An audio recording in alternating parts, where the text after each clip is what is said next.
This be the old skeeter ride, exercise, recumbent trike ride. I believe this is vlog number 9. If not, I'd be wrong. But I think it's number 9.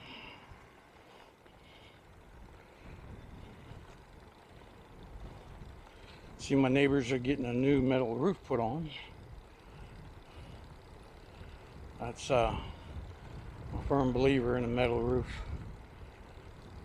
Like 50 years compared to the 25-year metal roof deal. The regular asphalt shingle.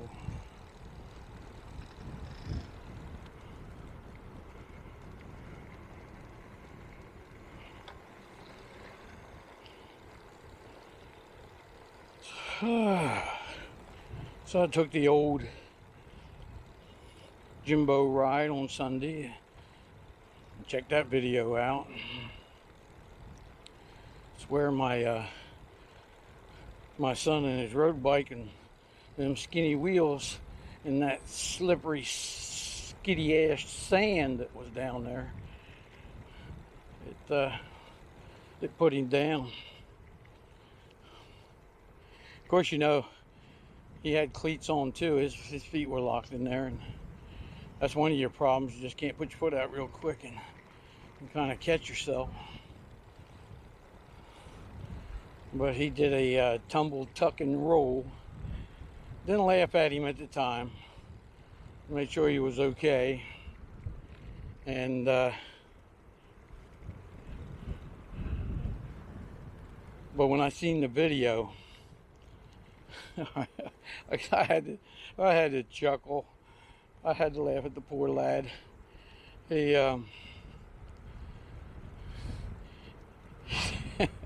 down he went, you know, and of course I showed his mother, and I chuckled. Then she gave me a dirty look. Hey, that's our boy. Don't you be laughing at him like that.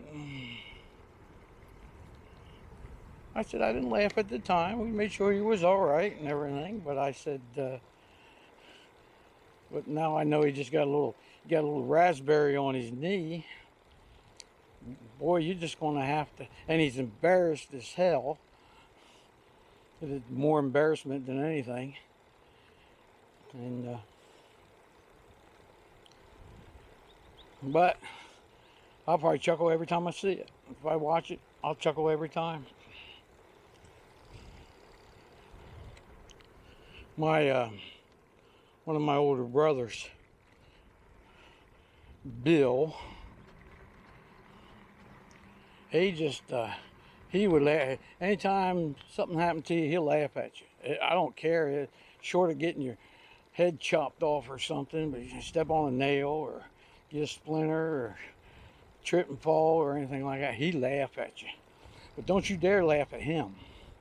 Something happens to him and you laugh at him, then that's just not right. We laugh anyhow. He found they had a brand new cesspool built. We was working on a new house, and they was putting a cesspool in the back. And it was new, wasn't nothing in it. Well, there was something in it. There was a few concrete blocks in it, and me and another worker, we were working on the roof, and we hollered down. We wanted to talk to him and say, hey, you know, where'd my brother go? And he was doing soffit. He was putting up a soffit down there, and he was using a little nailer, little stapler to put the aluminum soffit up. And we noticed that the hose went around over to and down into that cesspool. So I turned around and looked at the other guy, and I said, I think he's down in this cesspool. I think he fell down in there. So we climbed down the ladder, walk over there and look down in there, and here he is, flat on his back with broken block. He broke the block when he fell, and he had a straw hat on with sunglasses, which is all discombobulated. The glasses were laying off to the side. And I hollered down. I said, "Hey, Bill, you okay?" Yeah, I mean, I didn't know if he was alive or what, even. And he started cursing. As soon as he started cursing, I knew he was okay. I started laughing. And it was a belly laugh. I'd fall down. I was no good to anybody. And he's hollering, "Get me out of here. Get the ladder and get me out of here." Then my other brother, who has no sense of humor whatsoever, next to the oldest, he comes walking over there, and he says, "Where's Bill?" And I'm laughing. I'm pointing down in that hole. And he gives me a funny look, and he walks over there and he looks down into that hole. Now, he says, what in the hell are you doing down there?" He says, "Goofing off down there in the shade instead of being up here working."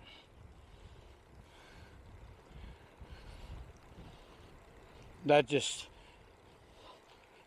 made Bill that much madder. "Get that ladder down here. Get me out of here." We got the ladder down there and got him out of here. Then he just complained the whole time that we laughed at him.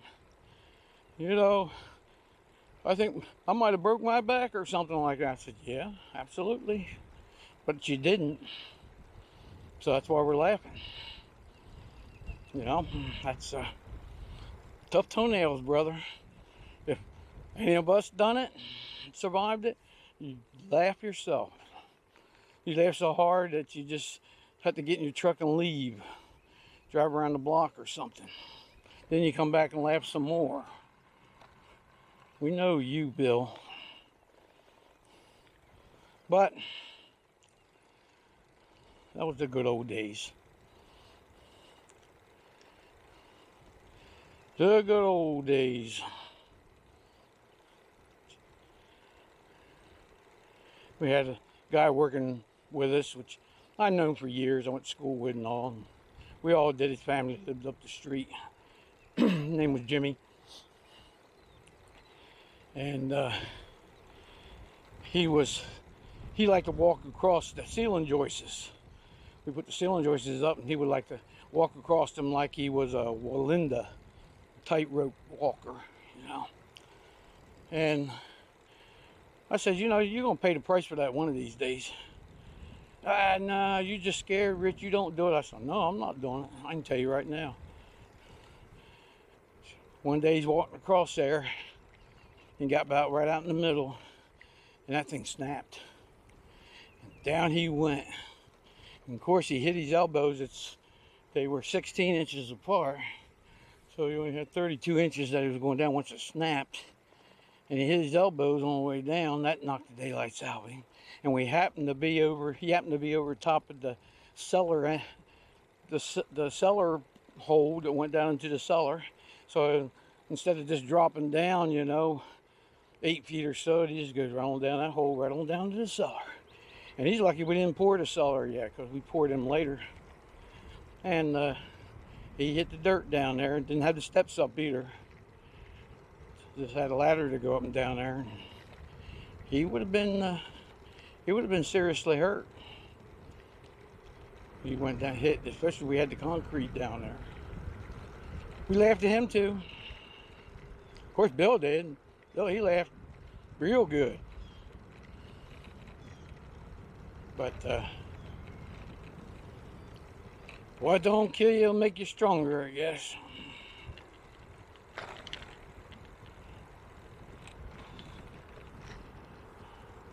We were riding yesterday on the road. We had this one guy come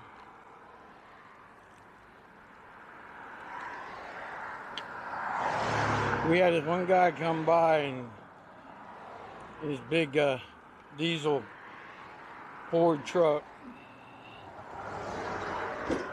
hauling something, hauling a trailer or something. And he just wanted to see how close he could get to us riding. And in the process, there was a car coming the other way, and he got over there in their lane and forced that car over. Scared the daylights out of the lady. She hollers out of her window at us saying, "What's the matter with that guy?" I said, "Well, he was in a big rush, I guess. There was no reason for it, or just a wise butt. Can I say? Takes all kinds to make up a world, I guess."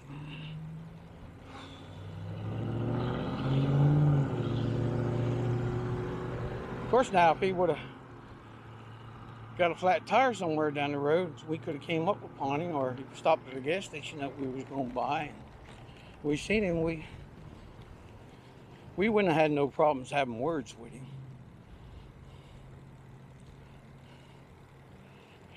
How you doing? No problem whatsoever. No, we ain't looking for a fight. That's just not our nature, but we'll definitely have some words. Give them an education about the right of bicycles on the right of way. You got signs all over the place saying share the road, share the road. Well, so you know where I'm at. There's the flag. That's Marty's flag.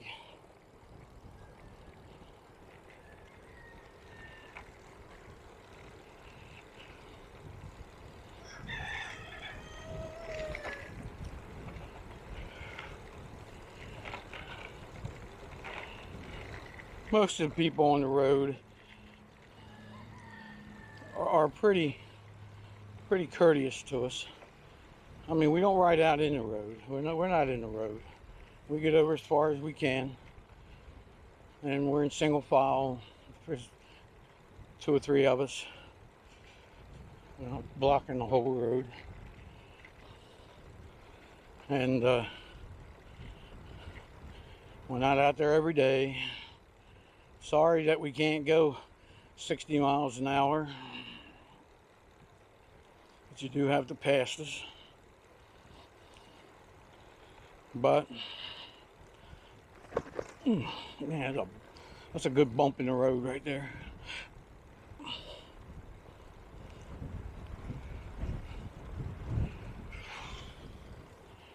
I know there's some bicyclists out there that, you know, kind of abuse their privilege.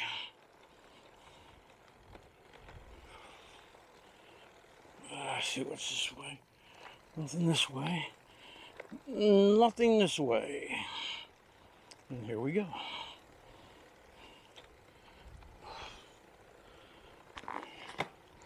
Coming up on my Canopy Road. Get some filtered light. It's warm today down here in the old sand pile. It's in the 80s.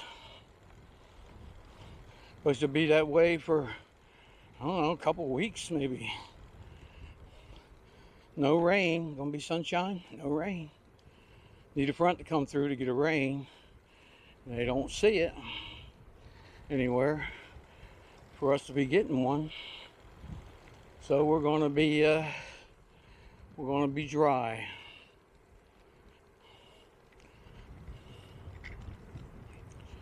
It is what it is.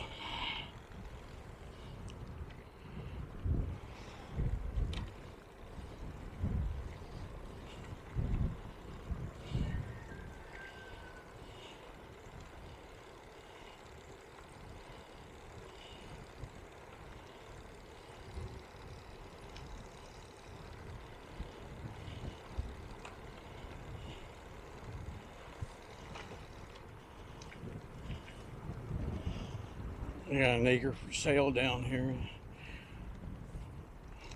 It's been sitting there for a while. I have to clear it out. Nice piece of property. It's got some nice shade on it. If that's your thing. Something you have to worry about here in Florida. You just shade's a good thing. Having some shade, but don't forget it's humid down here too. So you have to watch the mildew. You get a lot of moisture, shade, mildew.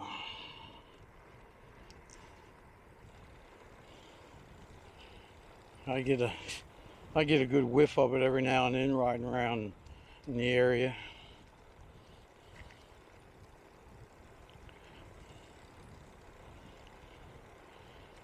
I have the problem in my place. You know, and if you're whatever's facing north around here, because right now the sun comes up very little. It just goes across from east to west, more on the southern side right now, and you don't get much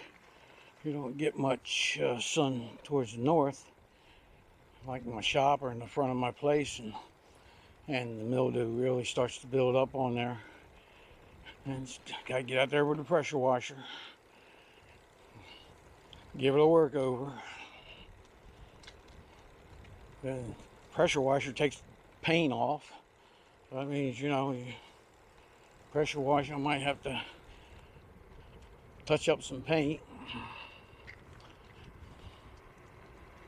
Then the wife will say she wants a different color. Since I'm painting it, how about a different color?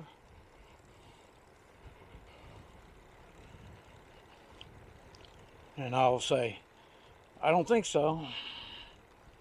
I need to use up the color I got now, the backup paint for it all. We'll do that. We'll get it next year maybe. I'm hoping she'll forget, which she does most of the time.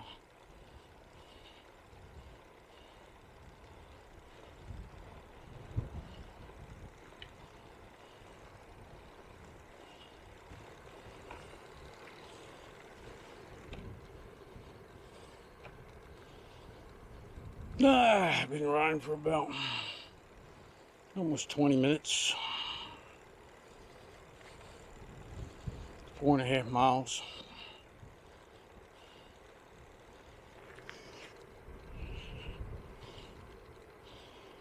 Yeah, messed up on that last audio on that last ride.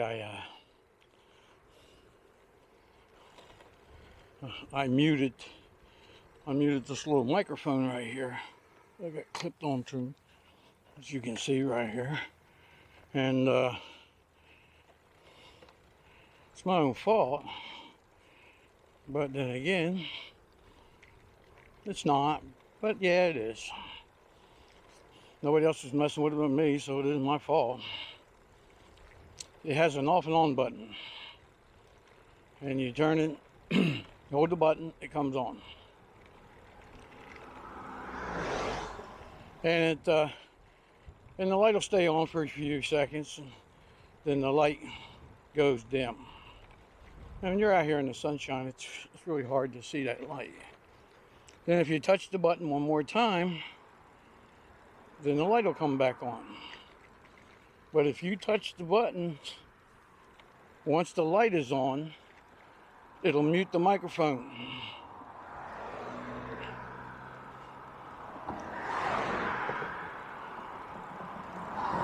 And you have to hit the button once again, and then hit the button while the light is on, and it will unmute the microphone. Well, I muted the microphone, and it shows you a little picture of a mic on there, and if it has the old dreaded line crossed through it, that means it's muted. That's, like I say, it's pretty damn hard to see out there in the sun when the sun's real shining, real bright, and I didn't even think about it. So that's a lesson learned deal. You just before I came on this ride, I double checked it and made sure that the mic wasn't muted. And you had to go through that scenario.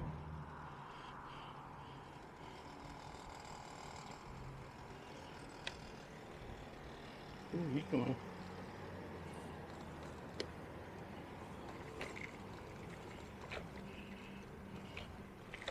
Make sure everybody gets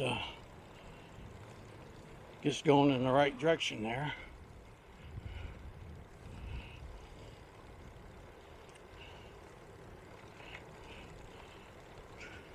So that's my story of the muted microphone deal. And that was a 2-hour ride, and I just lost the whole audio on there.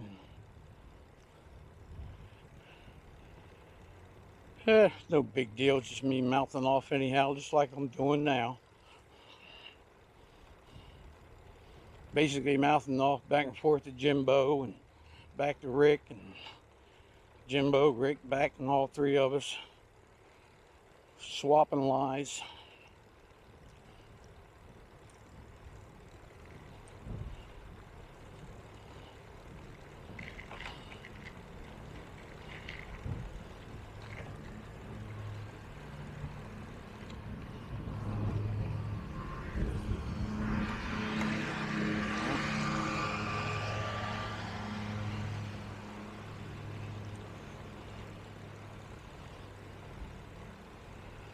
So far, I've been liking this Comica mic setup.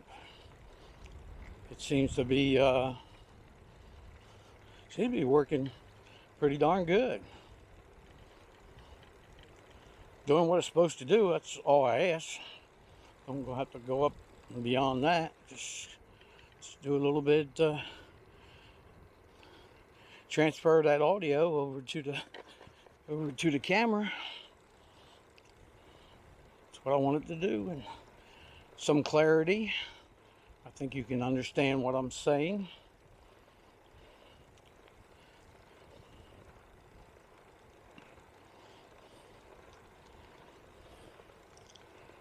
I have to do some shifting here.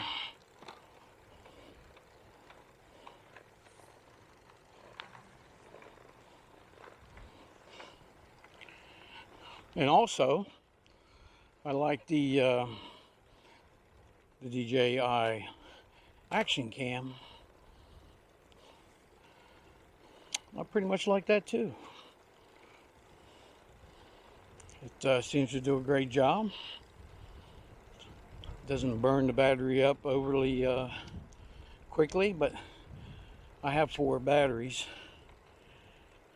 for the camera. And running the camera the full time, I think I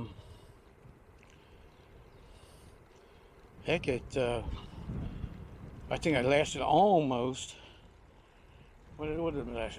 It'll last hour and a half, maybe not, I don't know. See, I ride today on an hour, so it lasts that long. It's got a little bit into it left before I'm done on the ride.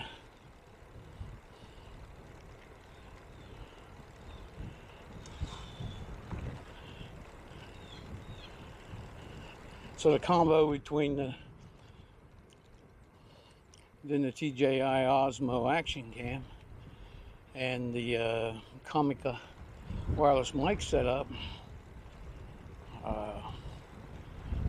I think that's a good thing. I give that a big thumbs up. So far, so good. I also told you that I have a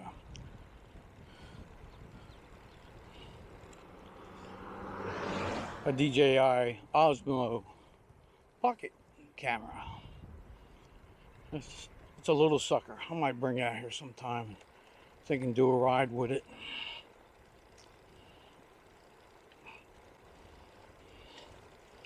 The problem with that is the battery on that thing just doesn't last that long. It's a little unit, got a little battery. Batteries are not replaceable. So I have a handle, pretty much like the handle that I have on here. I got a little 7-inch handle on this sport cam here, And that has a handle that's very similar, and you slide the camera down into the handle, and there's the charging port. It has a USB-C port on the bottom, slides right down into the battery holder. I mean, plugged right into the battery, so that the handle is charging the camera, which is just slicker than snot on a doorknob. I like that, but the problem with that is when you want to hook up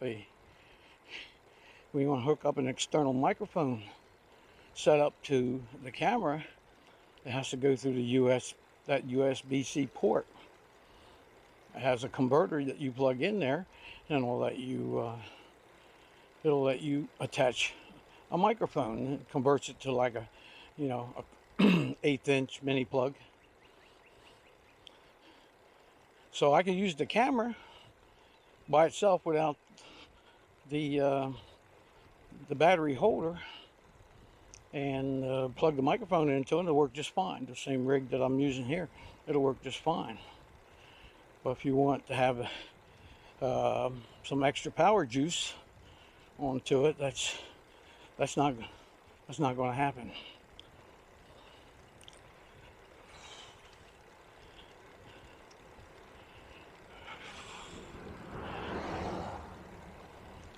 Not going to happen. And they said, some people said that it works. There is a plug on the battery handle.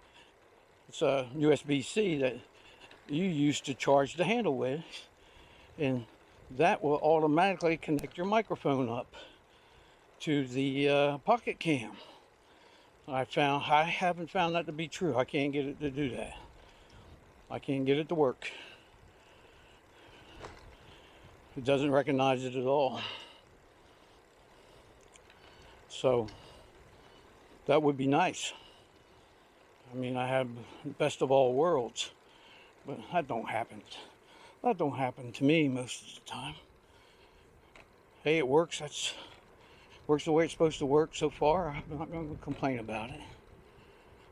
It's got a good external mic on it. It picks up audio real good, but not like these Comica microphones with the little wind muff on it. If I'm riding down the road with that pocket one, and the wind's blowing the way it is right now, it's just way too much wind noise. Way too much wind noise.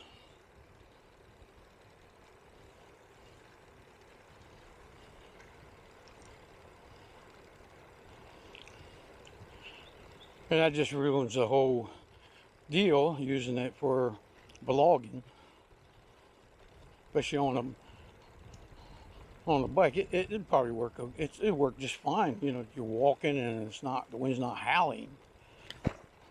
But that's a very unusual situation. You usually just can't. You can't just call for that. It'd be nice just to say, hey, I'm going to Disney World today and I'm taking my little pocket cam. And I don't want it to be windy over there, so that my videos come out nice and nice and crisp, and my audio is perfect.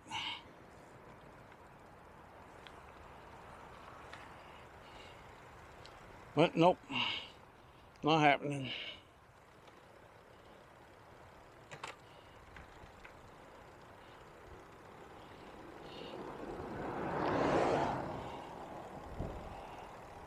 But this wind muff really does a good job of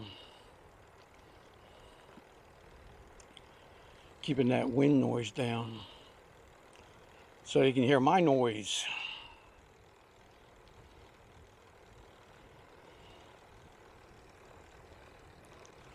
Oh.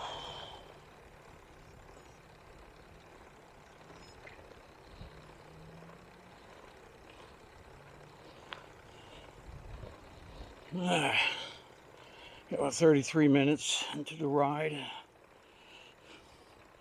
7.4 miles so far.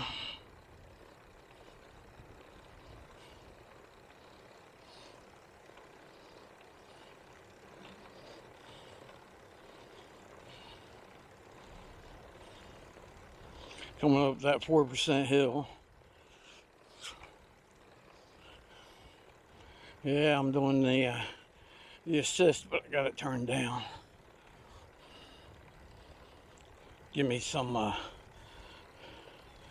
cardio action. I need it. I've been skimping.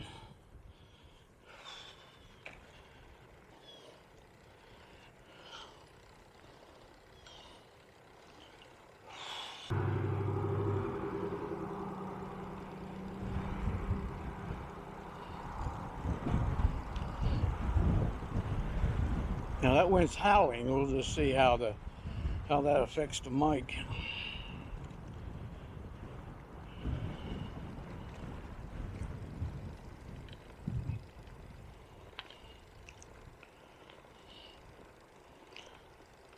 That's why it's so warm. That wind's blowing out of the south.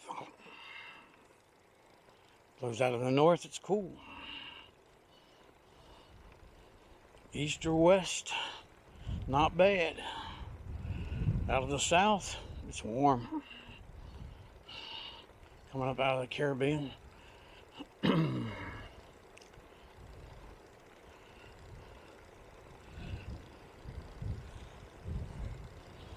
think I can smell a little bit of Cuba in the air.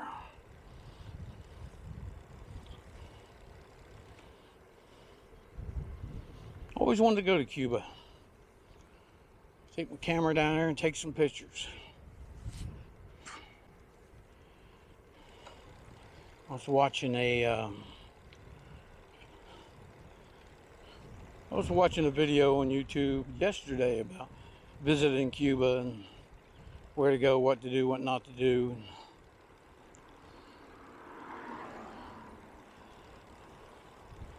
It was pretty interesting.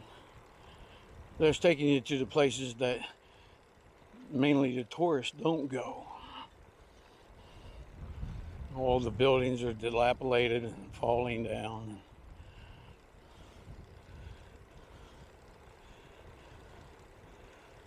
They say that the people are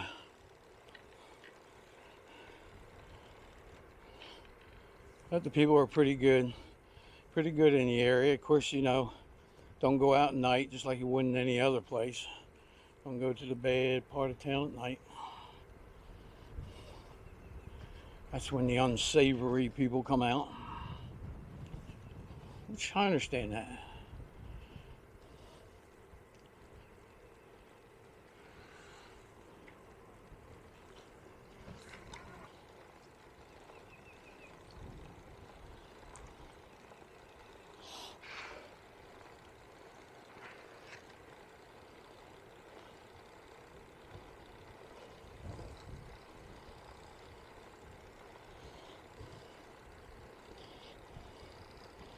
I think it's about time for me to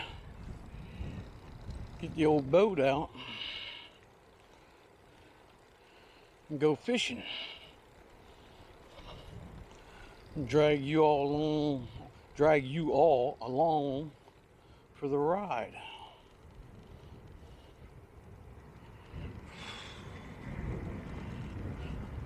I do like to fish. To me, it's very calming. It's the anticipation of getting a bite. I use artificial bait. It's just the satisfaction that you get from trying to convince a fish who's got a brain the size of a pea to bite on a piece of plastic, basically, or a piece of metal. Coax him into thinking that that's food and biting it. And basically what it boils down to is it's all according to how hungry they are.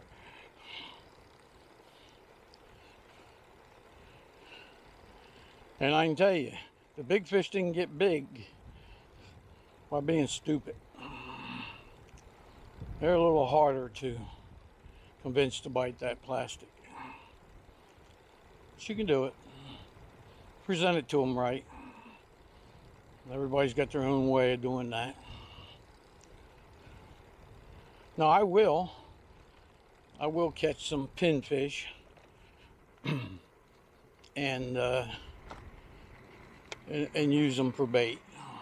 It'll be live bait, yeah, and use them for bait. Throw one out there with a live pinfish on it. Keep an eye on the pole. Usually just end up catching a big old shark.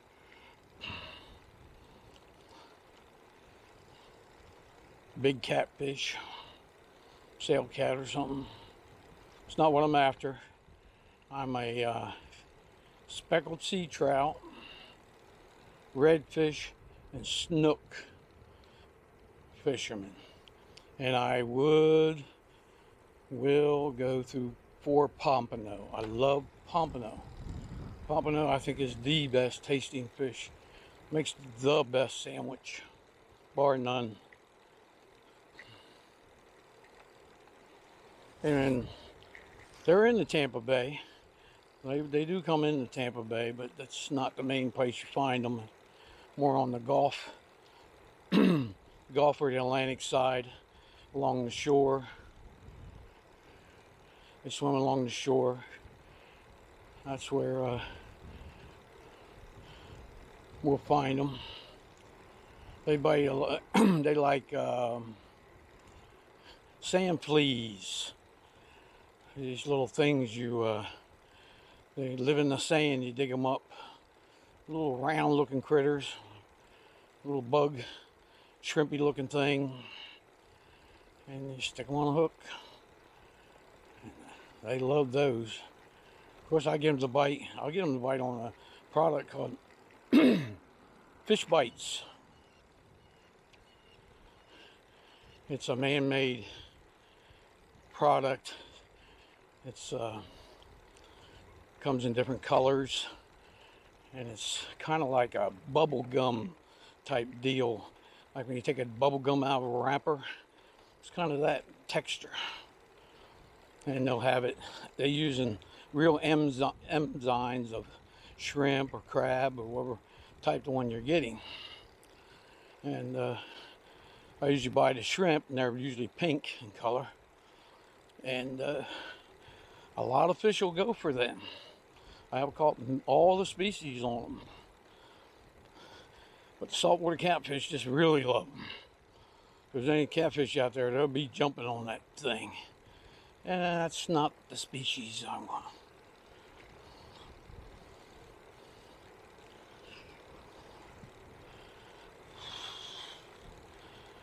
Yeah.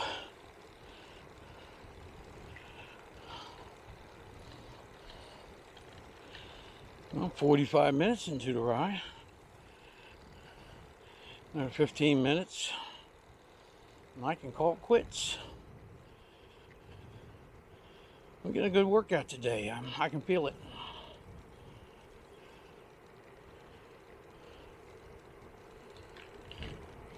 Keeping the assist turned back.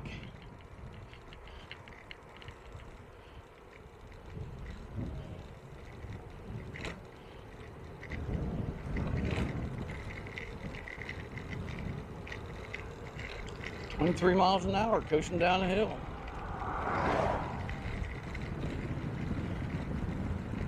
Won't complain about that. Gives you a nice breeze.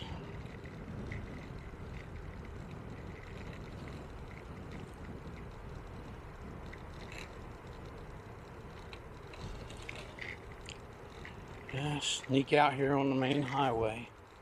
That's basically what I do too. I used to stop here then the people think I'm trying to cross the road, then they stop, and that kind of holds up traffic. Then I have to wave them on.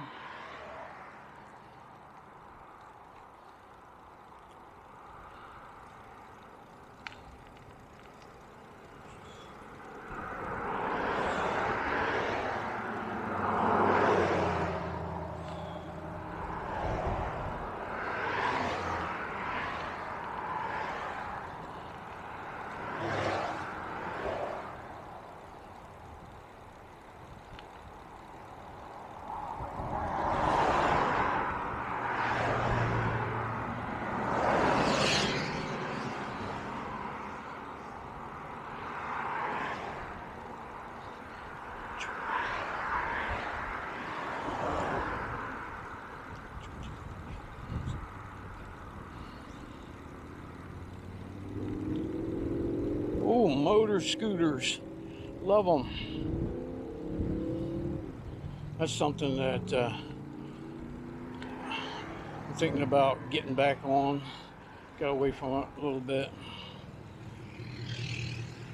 This guy right here just got a little too close to me. I don't care for him much. Yeah, him right there.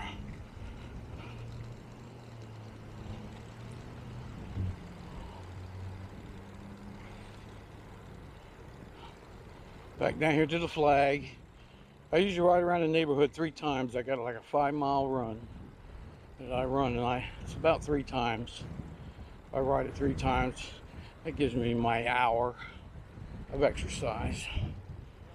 So I'll see the flag at least 3 times. Don't hurt my feelings none. I like the good old American flag. I don't know if you can see on there, it says POW up to the top. It's written on there.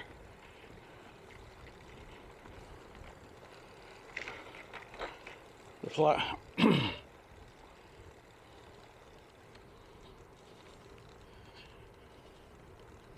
Guy who owns that flag, he's a good guy. He's a good neighborhood guy.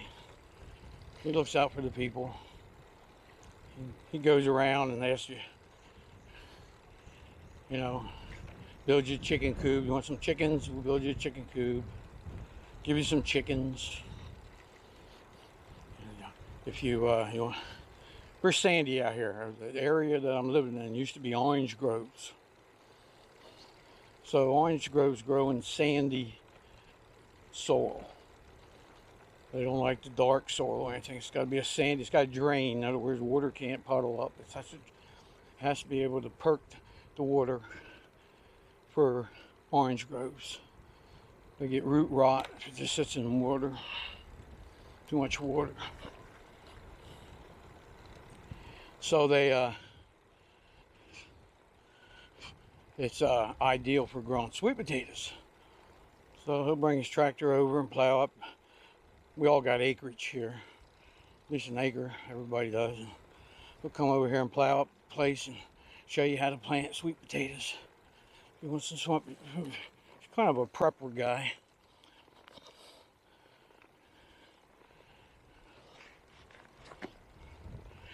If you look at my YouTube channel, it'll say Sector Orange Studios. And that comes from Marty. I give Marty credit for that name. He was sitting there one day talking to you, pulled out the map, and he was showing all of his sectors that he laid out in the neighborhood. And he was in Sector Green, and the other side was Sector Red, and there was Sector Blue. He pointed me out. He says, "Rich, you live in Sector Orange. Oh, Skeeter, you're in Sector Orange."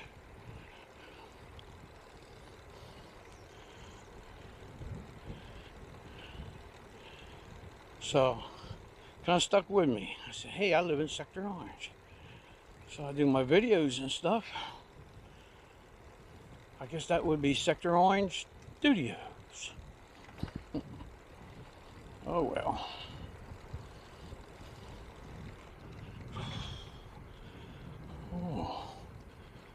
Been riding for 52 minutes. So by the time I get down to the end of this road and I turn around, head back, that'll be my hour.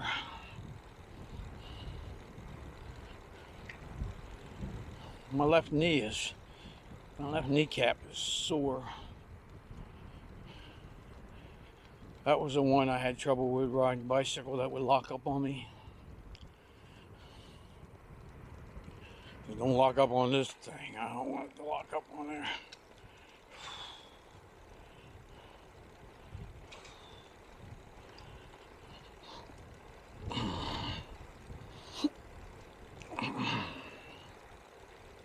I think I'll try riding this thing one-legged, just for giggles, just to see if I can do it. The thing of it is, you got to do something with your other leg. The leg that you're not pedaling with can't be hooked to it. Of course, if you got a bad knee, it doesn't want to move. So I don't know if I could just set it up on the Bosch motor. Maybe I could just set it there and pull. See what you can do. My feet are locked in, so I can push pull, which is the way I ride anyhow. One leg's pushing, the other one's pulling. Did that for years on the regular bicycles. So, and of course I got assist on here, so if I pop it up into turbo, I got it low now. Pop it up in turbo, I might be able to ride this thing with one leg. Maybe I'll make a video of that. We out here trying to ride this thing with one leg. See, I put my leg up there where it says ECAT. Put my foot up there and just use the right or left, whatever it is I'm using, to pedal down the road. Maybe. It's a thought. No harm in preparing. It's like NASA and the moon landing. You know, you got to practice a little bit.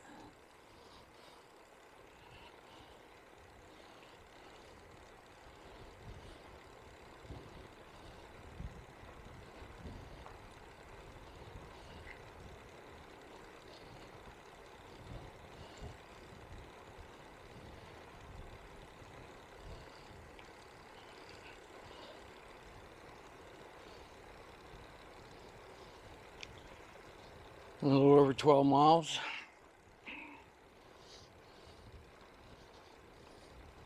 Got 5 more minutes to go. That'll be about right for me to get home.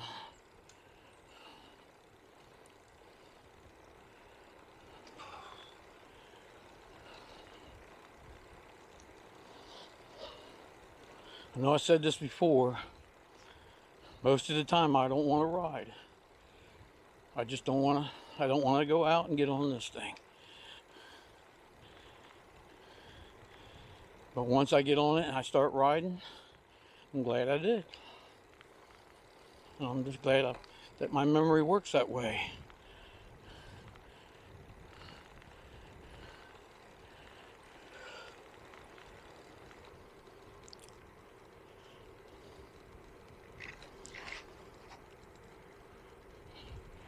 Then there's time I can't wait to get on it.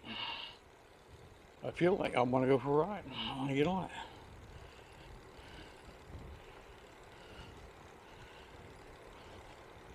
But if you ride every day, I tried riding every day. That gets old real fast. I mean, you gotta have a mission to be doing that. In other words, you're going for the championship recumbent trike riding or something to do that. You have to have a goal to do that.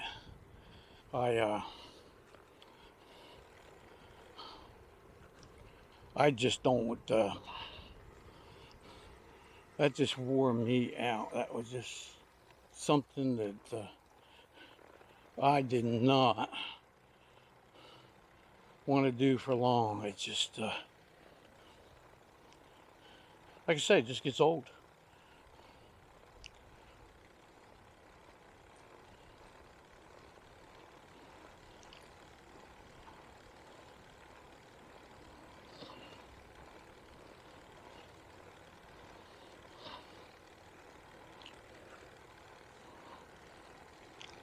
What's going on behind me?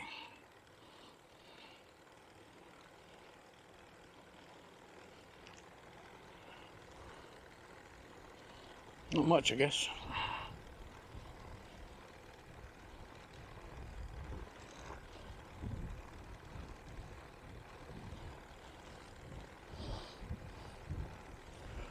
Oh, 57 minutes or more. Yep. Coming up that 4% hill. Getting my workout. Heart rate 115. Not bad. Usually it's I get it 125 to 130. If I'm riding the unassisted trike, you can bet you I come up with a lot slower.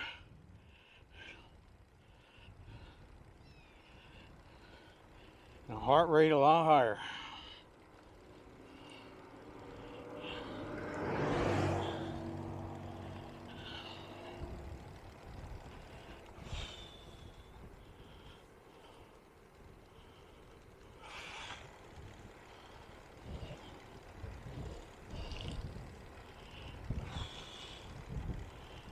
Oh.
There's a turtle. Go for turtles. Protect the species.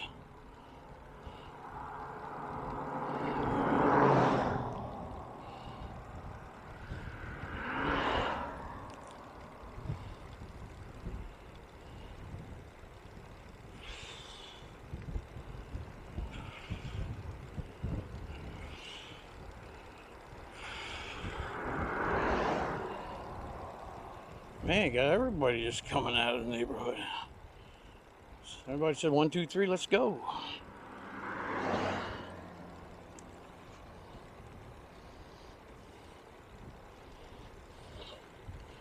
Busy, busy, busy. All so busy. Well, I'm about going to finish up my ride here, folks. It's my 1 hour exercise Recumbent trike ride. So this will be old Skeeter down here in the St. Paul, Utah, Florida. Finishing up that ride. You know what? He be gone.